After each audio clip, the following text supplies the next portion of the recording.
हिमालय की बर्फीली चोटियों के नीचे एक राज्य था, अनंतपुर। रहस्यों से भरा, परंपराओं में डूबा हुआ। और उसी राज्य में जन्मा एक राजकुमार, जो दुनिया के लिए वरदान था पर खुद के लिए एक अभिशाप।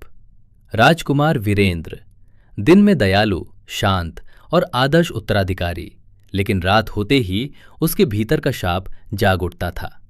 पूर्णिमा के चांद के नीचे वो मनुष्य नहीं रहता, वो सिंह बन जाता, एक ऐसी गर्जना के साथ जो उसकी आत्मा को भी चीर देती थी। कहा जाता था, जब तक कोई राजकुमारी उसके पशु रूप से भी प्रेम न कर दे, ये शाप कभी नहीं टूटेगा। राजपरिवार इस सत्य को छुपाए बैठा था। हर रात राजकुमार अकेला जंगलों में भटकता, अपनी ही किस्मत से लड़ता हुआ। उधर पड़ोसी राज्य की राजकुमारी अनन्या, साहसी, बुद्धिमान और रहस्यमयी सपनों से घिरी हुई।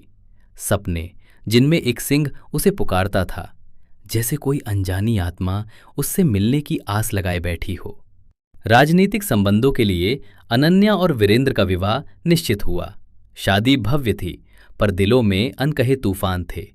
वीरेंद्र डरता था कि कहीं उसका अभिशाप राजकुमारी को नुकसान न पहुंचा दे।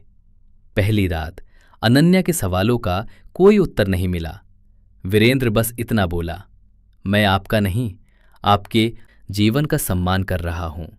ये कहकर वो गायब हो गया और महल के पीछे जंगल से आई एक तेज गर्जना ने राजकुमारी का दिल हिला दिया। एक रात अनन्या उस आवाज के पीछे पीछे जंगल तक पहुंच गई और वहीं उसने पहली बार देखा एक विशाल सिंह, पर उसकी आंखों में मानव सा दर्द था। सपनों वाला वही सिंह उसके सामने खड़ा था। वो न डरी न पीछे हटी, धीरे धीरे आगे बढ़ी और सिंह के माथे पर हाथ रखा।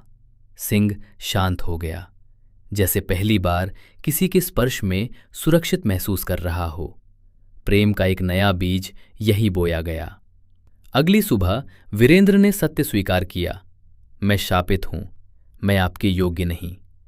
अनन्या मुस्कुराई, राजकुमार, जिसे मैं डरकर भी प्रेम करूं, वो मेरे लिए राक्षस नहीं, एक योद्धा है। और उसी पल उनके प्रेम की शुरुआत हुई। कुछ महीनों बाद अनन्या मां बनने वाली थी।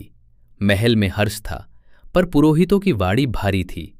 ये बच्चा साधारण नहीं होगा, नरसिंह होगा, राज्य की रक्षा भी करेगा और खून से कीमत भी लेगा। पूर्णिमा की रात आकाश में बिजली कौंधी, हवाओं ने दिशा बदल दी और राजमहल में जन्म हुआ नरसिंह का। आधी मानव आंखें और भीतर छिपी अद्भुत दिव्य शक्ति। उसी क्षण वीरेंद्र का शाप टूटने लगा, लेकिन खुशियां ज्यादा देर टिक न सकीं। पर्वतों से आया दैत्य कबीला, जो नरसिंह की भविष्यवाणी से सदियों से डरता था, उन्होंने मांगा, हमें वो बच्चा सौंप दो, वरना राज्य जला देंगे। युद्ध छिड़ गया। वीरेंद्र ने पूरी जान लगा दी, पर दैत्य असाधारण शक्तिशाली थे। उसी घड़ी बच्चा रोया नहीं, बल्कि उसकी आंखें सुनहरी हो उठीं। एक प्रकाश, एक लहर, एक दिव्य गर्जना। शिशु नरसिंह की शक्ति ने दैत्य सेनाओं को धूल में मिला दिया। अभिशाप टूट चुका था, एक नई शक्ति जाग चुकी थी। और इस तरह प्रेम, पीड़ा और नियति से जन्मा वो बालक राज्य का सबसे बड़ा रक्षक बना। अनन्या और वीरेंद्र जानते थे, ये सिर्फ शुरुआत है। नरसिंह इतिहास नहीं, एक नई विरासत रचने आया था। एक ऐसी विरासत जो आने वाली सदियों तक याद रखी जाएगी।